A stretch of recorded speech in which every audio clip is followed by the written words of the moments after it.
करिश्मा मी engagement साठी जाते, घरावर लक्ष दे बरं. अगं मम्मी थांब, मी पण आलेच. अगं मम्मी मी रेडी आहे. अगं पण तू तर फॅमिली फंक्शन मध्ये येत नाही ना.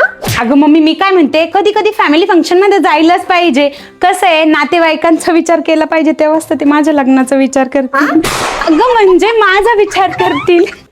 मम्मी ए मम्मी, अगं तू इथे आहे का?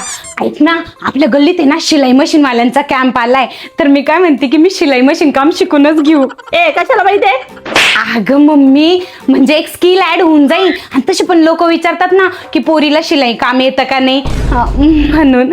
बाप रे बाप, लय पैसे आले.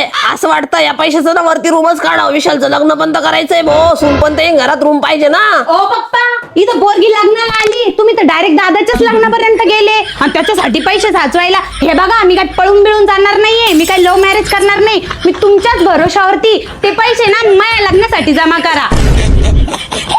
हा मम्मी पप्पा, तुम्ही मला बोलवलं होतं. हो, तुझ्यासोबत थोडं इम्पॉर्टंट बोलायचं होतं तुझ्या लग्नाबद्दल.